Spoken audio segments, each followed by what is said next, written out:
when we get a CV for an employment, you can have all the qualifications. You can have all the background and the skills and the knowledge. How you present yourself is the first impression. It's like meet me at hello. How do you meet your investor or your employment or whatever at good day, how are you doing? How do you dress? How do you shake their hands, whatever and so on.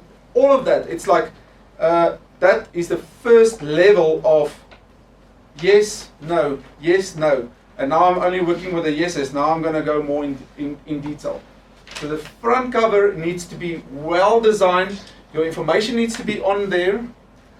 Right? Who's the director or whatever of the company, your company name, business plan, neatly well, and it needs to be neatly either bind or it needs to have a plastic cover or whatever your imagination. If you do a lot of effort on that, you will score your marks, but you will also make an impression on the investor. Clear? Right. So make effort. Don't staple stuff. And it says in red, please don't staple. Yet people staple it and they bring it. It's on camera. I'm recording this. You can't say I haven't told you guys. Right. Anything on the front page? Right, the next thing is your index. Right, or table of contents.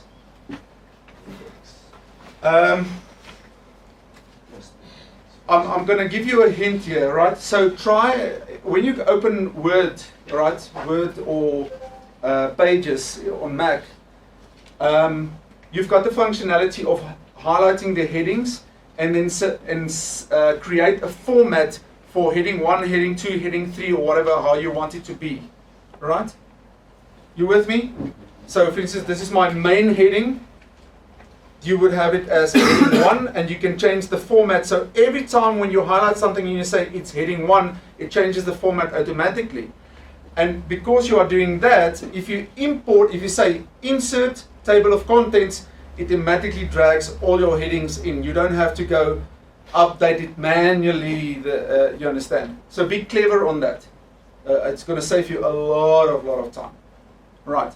Secondly, try and keep it not more than 3 levels down. Like in your index, you're going to have, I normally don't go more than 2 levels. Do you know what I mean by 2 levels? Heading 1 and heading 2. So this would be heading 1, 1, 1, 1, 1, 1, heading 2, 2, 2, 2, heading 3, heading 4, even further. So stick to at least 2 or 3, right? Otherwise your whole index will be like 4 or 5 or 6 pages.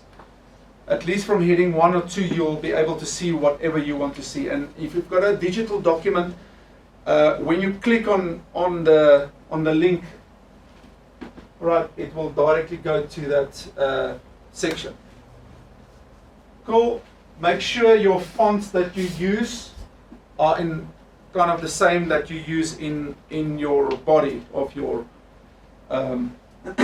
business plan. Any questions here? Cool. All right. Then the executive summary, what is that? Basically, an overview of everything. Just a shorter version of everything. Right? How many pages? The least the better. I'm assuming using a summary just to be like straight to the point. So what do you put in there? You say everything. How can you squeeze everything into? I mean, it's impossible to. What content do you? What? Huh? The important stuff. The important stuff, like what? Like your goals and basically what your outcomes what you want your outcomes to be, and your I don't want to say your vision basically. Okay, so the thing is, you giving me your business plan and you start by telling me your vision. I still don't know what you're doing or who you are. Basically. But yes, you are correct. Your vision and your stuff can state the need as well. What you're actually doing, what problem you're solving basically, and then and how you plan to go about that and your vision for that. Okay, So you can, okay? I think it's what you want the person who's reading that to focus on, basically. Like, almost, it's like what the focus of. Or like So what the is the intention- focus? The intention of the whole thing is about. You just sum it up right there. And what would that be? Whatever you want it to be. That's it. I think it would be like the meat and potatoes of everything. So what the investor is actually going to take out of this whole thing, because at the end of the day, that's why they're there. It's because they're going to give something to get something back. So if you can then, in that executive summary, give them all the incentives as to why they should do this, and give it as small as possible. That's a really good summary over there. But give it as small as possible, and take out all the, like I would say, like the spice and that kind of stuff that went into the whole business plan or whatever, and just what they're going to get out of it. Okay. It's in that sense. Yeah, I would have said a brief business description,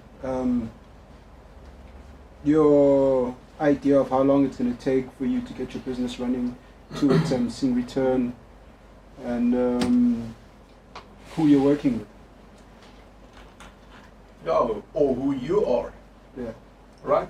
So the thing is, there are essential elements that needs to be in the executive summary. I'm going to give you the responsibility to go and find out what that is. All right? But I'm going to give you a couple of my own as well, or just my 50 cents here. Right? So think about it this way, right? You're going to put this document there. What would you have liked to know what is in the rest, right? So whatever you write there needs to motivate the person to say, all right, cool, it's worth for me paging over and read the rest.